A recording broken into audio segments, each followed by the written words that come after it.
जय हिंद। इससे पहले वाले वीडियो नागरिकता कैसे मिलती है, 5 टाइप से नागरिकता मिलती है और 3 टाइप से चली जाती है, उस सारे के बारे में हम आपको समझा दिए थे। इस वीडियो में हम आपको अलग अलग टाइप की नागरिकता देखते हैं कि आपको कौन से टाइप की नागरिकता है और ये सब में अंतर समझते हैं। एनआरई, एनआरओ, ये आपका जो इधर एनआरआई, पीआईओ, ये सब में अंतर समझते हैं। देखिए नागरिकता कैसे मिलती है सब समझा दिए थे। जैसे सोनिया गांधी को नागरिकता कैसे मिली थी, क्योंकि उन्होंने राजीव गांधी से विवाह कर लिया था, विवाह के आधार पर भी नागरिकता मिल जाती है। अब कुछ लोग उन्हें विदेशी कह रहे हैं, देखिए कानूनी नज़र से वो विदेशी नहीं है और जैसे एक नागरिकता लेने का एक जो नियम होता है उस नियम से उन्होंने ले लिया। अब हम थोड़ा सा आगे समझते हैं, नागरिकता का पार्ट 2 में तो समझते हैं। एनआरआई किसे कहते हैं? देखिए एनआरआई का फुल फॉर्म होता है नॉन रेसिडेंट इंडियन। वैसा आदमी जो इंडिया में नहीं रह रहा है उसे हम नॉन रेसिडेंट इंडियन कहते हैं। इसके लिए कुछ शर्तें हैं। जैसे मान लिया कि हम घूमने चले गए, जापान घूमने गए 2 महीना के लिए, तो जेन्युइन है कि हम तो जापान में हैं, इंडिया में तो है नहीं, तो आप क्या हमको एनआरआई कह दीजिएगा, नॉन रेसिडेंट इंडिया? हम तो अभी भी इंडिया में नहीं है, तो देखिए इसे एनआरआई नहीं कहने। एनआरआई उसे कहा जाता है जो 6 महीने से ज़्यादा के लिए भारत छोड़ के विदेश गया हो, एजुकेशन पर्पज से, जॉब पर्पज से या किसी पर्पज से अगर वो वहाँ गया हो, लेकिन 6 महीने से ज़्यादा के लिए गया है, तब आप उसे एनआरआई कहेंगे। पता चला हम किसी मीटिंग में चले गए, मान लीजिए दुबई 2 दिन के लिए, तो 2 दिन के लिए एनआरआई थोड़ी ना हो जाएंगे, तो ये एनआरआई हो जाता है। हिंदुस्तान में बहुत से लोग एनआरआई है। आप जैसे देखेंगे केरला के लोग विदेश में बहुत ज़्यादा काम करते हैं। केरला में जितने वर्कर काम करते हैं ज़्यादातर मेस केरला के लोग चलाते हैं। यूपी बिहार, स्पेशली सिवान, गोपालगंज, छपरा वाला जो बेल्ट है, वहाँ के लोग, हर जगह के लोग, इंडिया के मतलब कुछ ऐसे राज्य हैं जहाँ पे एक विशेषता है। जैसे कनाडा में देखिएगा तो सिख लोग बहुत ज़्यादा है, पंजाब के, तो वो लोग क्या है, एनआरआई हैं इंडिया के, लेकिन वहाँ जाके काम वाम कर रहे हैं। तो ये एनआरआई जो होते हैं ये बहुत ही अच्छा काम करते हैं। हमारे हिसाब से इस देश के लिए हमारे हिसाब से जो सच्चा देशभक्त हो जाता है ना, हो सकता है हम गलत हैं, सबसे पहला भारतीय सेना, जो थल सेना, नौसेना, वायुसेना, सबको मिला के कहते हैं। तो जो हमारी जो सैनिक है वो सबसे बड़े देशभक्त हैं। दूसरे नंबर पे हमारे किसान और 3rd नंबर पे हम इन एनआरआई को समझते हैं। रीजन क्या है कि ये लोग हिंदुस्तान में पढ़े लिखे, टेक्नोलॉजी लिए वहाँ जाके काम करते हैं। जैसे सऊदीया में, अरब में, मिडिल ईस्ट में 55 लाख लोग हमारे हिंदुस्तानी भाई काम करते हैं वहाँ पर, और वो लोग वहाँ पर काम करते हैं, मेहनत करते हैं, पसीना बहाते हैं, और जो इनकम होता है वो खड़े पैसा हिंदुस्तान में भेज देते हैं। तो सोचिए आप एक कल्पना कीजिए कि हिंदुस्तान में धड़ाधड़ पैसा आ रहा है, अब बदले में हिंदुस्तान न उन्हें खाने को दे रहा है, न पीने को दे रहा है, कुछ तो नहीं दे रहा है, वो उसी देश में काम करते हैं, लाखों लोग काम करते हैं। अटल बिहारी वाजपेयी का उन वक्तव्य को याद कीजिएगा जब 1998 में अटल बिहारी वाजपेयी ने उस बुढ़ापे में वो शेर का जिगरा दिखाया था। अमेरिका के लाख कहने के बावजूद जब परमाणु परीक्षण किया था तो अमेरिका ने भारत पर एम्बार्गो लगा के प्रतिबंध लगा दिया था। अब लोग हमसे ना व्यापार करते थे, ना हमारा सामान लेते थे, बहुत ज़्यादा दिक्कत हो जाता था। अब हमारी अर्थव्यवस्था बर्बाद होने के कगार पर थी। लेकिन ये 55 लाख जो एनआरआई लोग थे, जो अमेरिका, ब्रिटेन, जापान, सऊदी अरब, कतर, दुनिया भर के लोगों थे, वहाँ के सारे लोगों ने काम कर करके इतना पैसा भेजा कि इस भारत माँ की अर्थव्यवस्था को गिरने नहीं दिया। तो इन लोग को सैल्यूट है। जिस तरह से एक भारत के बॉर्डर पे हमारे सैनिक खड़े हैं ना, उसी तरह ये अर्थव्यवस्था को बचा के रखें। ये नहीं रहेंगे समझा तो अर्थव्यवस्था -100% पे चल जाएगा यहाँ पे। तो अटल बिहारी वाजपेयी ने इन लोग का धन्यवाद दिया था। ये बहुत हम लोग ध्यान नहीं देते कि हमारी अर्थव्यवस्था को बचाने में इन लोग का हाथ है। अब आप खुद सोच के देखिए कि ये भारत के लिए कितना बेहतरीन काम कर रहे हैं, इनकम दे रहे हैं और हमसे कुछ नहीं ले रहे हैं। तो हमारा देश का संविधान का भी कर्तव्य है कि नहीं इनके लिए कुछ करें। तो हम लोग का जो देश का संविधान है वो भी बहुत बेहतरीन, उसने कहा कि भैया जो एनआरआई लोग हैं, लोग इतना मेहनत से भारत में पैसा भेज रहे हैं, इनके पैसे पर हम टैक्स नहीं लेंगे। बहुत बेहतरीन काम किया ये लोगों ने कि जो दिया इनकम टैक्स फ्री है। अब विदेश में जाइए, यहाँ कमाइए। सिवान और ये सब जो यूपी बिहार का एरिया है, वहाँ एनआरआई वाले लोग पे तो गाना निकल गया, सैया और अब गई ने अब केकरा संगे लड़ब हम, इस तरीके का एक तो गाना निकल गया भोजपुरी में। तो सोचिए एनआरआई की अर्थव्यवस्था में कितना महत्वपूर्ण है। हम लोग एनआरआई हैं नहीं हैं, हमारे 1-2 दोस्त हैं जो एनआरआई है, साथ पढ़े थे, अभी बाहर काम करते हैं। आप लोग के भी कुछ रिलेटिव होंगे जो एनआरआई होंगे, जो भारत के तो हैं लेकिन वो अभी भारत में नहीं रहते हैं। एनआरआई लोग वोट डाल सकते हैं, याद रखिएगा। उनके वोट को हम प्रॉक्सी वोट कहते हैं, लेकिन भारत में अभी ऐसी व्यवस्था बहुत अच्छे ढंग से नहीं नहीं है। मोदी जी ने 2016 में एक स्टेटमेंट दिया था, अभी 2020 आ गया, इस पर कुछ खास काम नहीं किया गया, लेकिन उन्हें वोट का अधिकार होना चाहिए। बाई पोस्ट वो अपने यहाँ पोस्ट ऑफिस से वोट डाल के भेज सकते हैं, स्पीड पोस्ट टाइप का कुछ ऐसी व्यवस्था रखना चाहिए उन लोग के लिए। अब एनआरआई की पहचान क्या है? तो एनआरआई के पास पासपोर्ट का होना जरूरी है। अगर पासपोर्ट नहीं है तो आप भारत छोड़ के जा ही नहीं सकते हैं। तो भारत छोड़कर जाने के लिए दूसरे देश में पासपोर्ट की जरूरत है। तो ये एनआरआई की सबसे बड़ी पहचान है। आप लोग अगल बगल में पता करिए कितने लोग एनआरआई हैं। हम लोग टोटल हिंदुस्तानी। अब एनआरआई में जो लोग बाहर काम कर रहे हैं, अब आगे समझते हैं इसके। अब एक आया PIO, person of Indian origin. ये आप ही इसको समझ जाइए, लेकिन ये अभी खत्म कर दिया गया है। 2015 में इसे समाप्त कर दिया गया। ये क्या था कि वैसा जैसे मान लीजिए कोई भारत का आदमी है, जैसे मान लीजिए कि हम अमेरिका जाके सेटल हो गए, एक बात कह रहे हैं, तो हम तो ओरिजिनल थे, इंडिया के थे, और अमेरिका में मेरे बाल बच्चे हो गए सब। अब वो बाल बच्चे अमेरिका की नागरिकता भी ले लिए हैं सब, लेकिन उनका तो सब कुछ हिंदुस्तान में ही है। एक कल्पना करिए आप, तो वो हिंदुस्तान में आएंगे तो उन्हें एक विदेशी की तरह ट्रीट किया जाएगा। लेकिन भारत सरकार ने देखा कि जो हिंदुस्तान को छोड़कर विदेश में गया है और परमानेंटली शिफ्ट हो गया है, उसमें बहुत पढ़े लिखे आदमी थे सब, अमीर था सब। तो भारत सरकार दिमाग लगाया कि अमीर को बुला के भारत लाओ, अगर भारत लाओगे ना तो ये बहुत फायदा देगा सब। तो इसलिए भारत सरकार ने उन लोगों को नागरिकता नहीं दिया, एक कार्ड दे दिया, जिस कार्ड पर लिखा रहता है कि person of Indian origin card. ये पासपोर्ट की तरह होता है। ये उनको दिया जाता है जिनके माता पिता भारतीय मूल के थे। तो जो भारतीय मूल के लोग थे उन्हें कहा जाता है PIO। इनके लिए एक समस्या ये थी कि जब ये भारत में आते थे तो इन्हें कोई रोक टोक नहीं रहता था। जैसे हिंदुस्तान से मान लीजिए हम अमेरिका से भारत आएंगे तो हमको क्या गहन जांच होगा, कहाँ के थे कहाँ नहीं, अरे बस सिक्योरिटी जांच हो जाएगा कि भाई कुछ गड़बड़ सड़बड़ सामान तो नहीं, अब अंदर आ जाइए, अब हिंदुस्तान में पूरा घूमे। लेकिन इन लोग के साथ एक समस्या क्या होती थी कि ये हिंदुस्तान में जहाँ मन वहाँ घूम सकते थे, लेकिन हर 6 महीने पर इन्हें अपना लोकेशन बताना पड़ता था जाके रीजनल ऑफिस में 6 मंथ पे। उसे हम लोग कहते थे FRRO, foreigner regional registration office. वहां जाके पुलिस स्टेशन में बताना पड़ता था कि हम यहाँ पे हैं, इस पर्पज के लिए हैं। तो इनके ऊपर एक एक्स्ट्रा वर्क रोल रहता था। लेकिन ये भारत में आ सकते थे, घूम सकते थे, और इनके साथ भेदभाव नहीं होता था। जैसे आप ताजमहल घूमने जाइएगा ना, या लाल किला, तो अगर आप इंडियन हैं तो आपसे कम पैसा लेगा, और अगर विदेशी है तो 5 गुना 6 गुना पैसा ले लेता है। आप बिहार के नालंदा खंडहर में घूमने जाएंगे तो 30-40 रुपया लेता है नालंदा विश्वविद्यालय, उसको तो खंडहर बना दिया उन लोगों ने। तो अब वहाँ पे इंडियन है, लेकिन अगर विदेशी है, चाइना से आए हैं, तो उनसे 600 रुपया लेते हैं। काफ़ी महंगा लिया जाता है। अब एक्यूरेट हमें नहीं पता है, बट ज़्यादा लिया जाता है।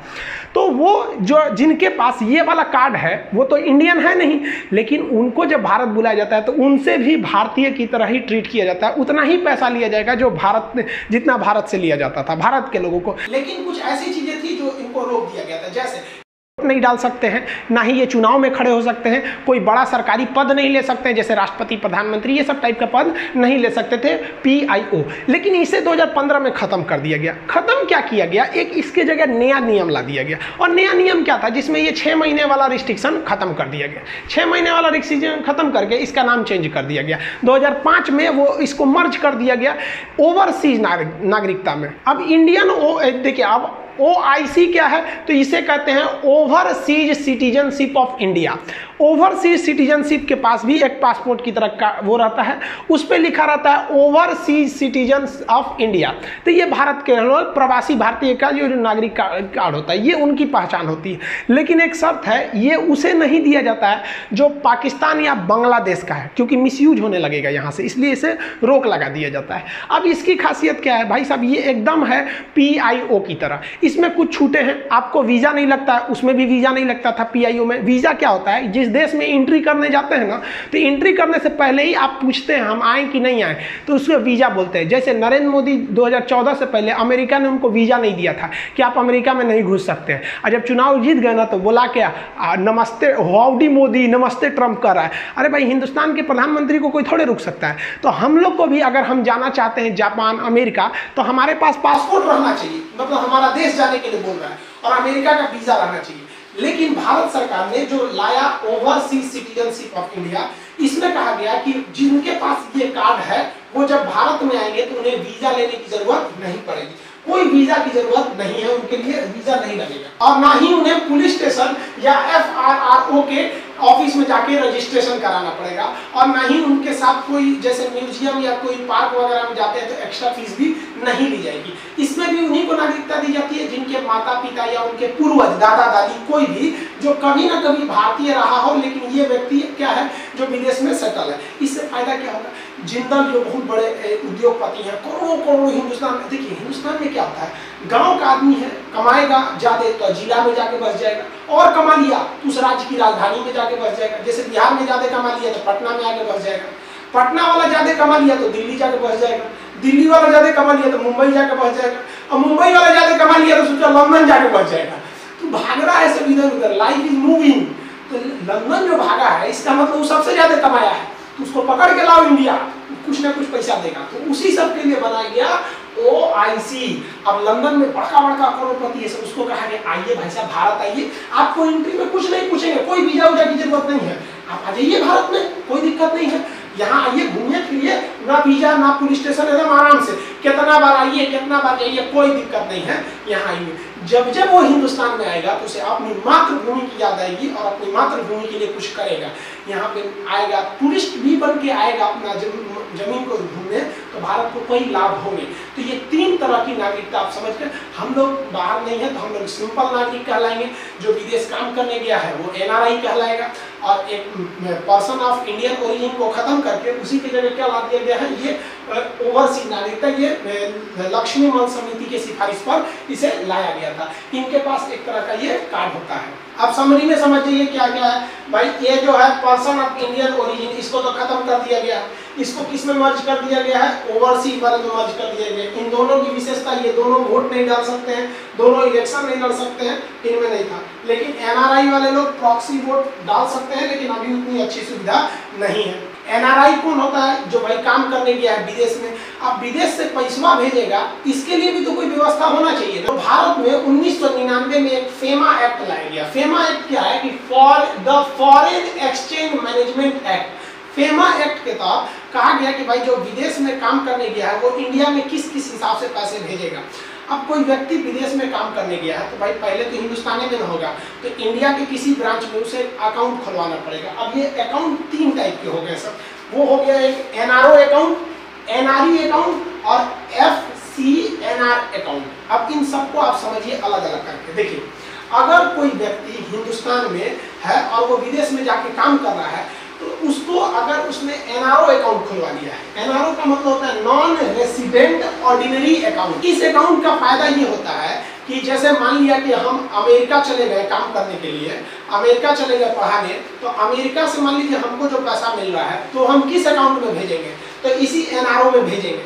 लेकिन पता चला हमारा इंडिया में भी कोई बिजनेस था, कोई घर था जिससे रेंट आता था, या कुछ भी हो इंडिया का भी इनकम, तो ऐसा अकाउंट जिसमें आप इंडिया के इनकम को और विदेश की इनकम दोनों को जमा कर सकते हैं, उसे हम कहते हैं NRO अकाउंट। इसमें इंडिया का भी पैसा जमा कर सकते हैं और फॉरेन का भी जमा कर सकते हैं। लेकिन इसकी खराबी क्या है, इस पे टैक्स लगता है। इसीलिए जो विदेश में काम करने वाले लोग होते हैं उन्हें सलाह दिया जाता है कि आप NRO मत खोलिए क्योंकि आप पर टैक्स लगेगा, बल्कि आप NRE अकाउंट खोलिए। NRE अकाउंट किसके लिए होता है, नॉन रेसिडेंट एक्सटर्नल। वो क्या कर सकता है कि वो केवल वही पैसा इस अकाउंट में भेज सकता है जो उसने फॉरेन से कमाया है, तो केवल फॉरेन इनकम को डाल सकता है। अब सोचेगा उसका परिवार वाला कि नहीं हम घर से कमाए हैं इसमें डाल दे, तो वो नहीं लेगा। ये केवल विदेशियों जो भारतीय है विदेश में काम कर रहे हैं वही इस अकाउंट में पैसा भेज सकते हैं। इससे फायदा उनको होता है कि भाई एक्स्ट्रा चार्ज वगैरह नहीं कटते हैं और ना ही उनको कोई टैक्स वगैरह देने को लगता है, समझा गया। लेकिन क्या है कि ये पैसा और ये पैसा दोनों में समस्या समझिए।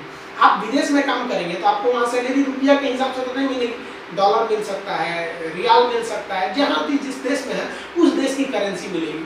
तो जब आप NRO में पैसा भेजते हैं तो ये उस करेंसी को ऑटोमेटिक रुपया में चेंज करके जो वैल्यू होता है वो दे देता है, और NRE में करेंगे तो ये भी रुपया में दे देता है। अब हम आपसे पूछते हैं कि एक पब्लिक जो NRI है जो विदेश में काम कर रहा है वो कौन, उसके लिए कौन सा अकाउंट अच्छा है, NRO या NRI? आप कमेंट करके बताइएगा कि आपके हिसाब से उस व्यक्ति के लिए कौन सा अच्छा है। अब एक चीज समझिए, कुछ ऐसे भी NRI है जो सॉफ्टवेयर इंजीनियर वगैरह अमेरिका में गए हैं, उनको क्या है कि मार्केटिंग करना रहता है, लेकिन दुनिया का जो ज्यादातर मार्केटिंग होता है ना वो डॉलर में होता है। और हमारे देश में चलता है रुपया, तो झमेला हो जाता है, रुपया को डॉलर में करो फिर मार्केटिंग करो। तो एक अलग अकाउंट बनाया गया जिसे कहा गया जिसे कहते हैं foreign currency non resident account. इसमें क्या है कि आप जो करेंसी डालेंगे उसी करेंसी में पैसा स्टोर रहेगा। जैसे कोई डॉलर में कमाया और इसमें भेजेगा ना तो डॉलर को रुपया में बदल देगा, और इसमें भेजेगा तो फिर डॉलर को रुपया में बदल देगा, लेकिन इसमें भेजेगा तो सेम करेंसी छोड़ देता है। डॉलर में करेंगे तो डॉलर में रह जाएगा, पाउंड में करेंगे तो पाउंड में रह जाएगा। तो जिन्हें इंटरनल व्यापार एक्सटर्नल व्यापार करना है इस कंट्री से उस कंट्री फॉरेन मनी में, तो उनके लिए एनआरई अकाउंट नहीं है, उनके लिए ये है आपका foreign currency non resident account, ये सेम करेंसी में होता है। तो आई होप आप ये करेंसी वगैरह अकाउंट समझ गए होंगे, आई होप आप ये सब समझ गए होंगे। ये PIO तो खत्म हो गया है। ये क्या है, एनआरआई लोग जो कमा रहे हैं उन्हें 3 तरह का मुख्य रूप से अकाउंट खोलने को मिलता है, और हम लोग तो नॉर्मल अकाउंट खोल लेते हैं। हम लोग को क्या पता है एनआरई अकाउंट में क्या होता है। विदेश से जब पैसा आता है ना तो उसके लिए एक कोड चाहिए होता है जिसे कहते हैं स्विफ्ट कोड। स्विफ्ट कोड विदेश से पैसा के लिए चाहिए, और इंडिया में भेजना है तो IFSC कोड। जैसे मान लीजिए हमको चेन्नई भेजना है, तो चेन्नई भेजना है तो फिर हमको क्या चाहिए, वहाँ का IFSC कोड चाहिए, समझ आ गई इंडिया में। लेकिन अगर अमेरिका से कोई पैसा भेज रहा है इंडिया में तो उसे IFSC कोड तो चाहिए ही चाहिए, वो किस स्टेट में जाएगा, और एक स्विफ्ट कोड भी चाहिए कि वो कहाँ एंट्री मारेगा। तो विदेश से पैसा मंगाने के लिए स्विफ्ट कोड, इंडिया में भेजने के लिए IFSC कोड, और फिर किसके अकाउंटों में भेजना है इसके लिए तो अकाउंट नंबर चाहिए। आप इसको समझ गए, ये नागरिकता का सेकेंड पार्ट था। अब थर्ड पार्ट में हम आपको CAA, NRC और NPR के बारे में समझा देंगे कि ये क्या क्या चीजें हैं। मिलेंगे नेक्स्ट वीडियो में, तब तक के लिए जय हिंद।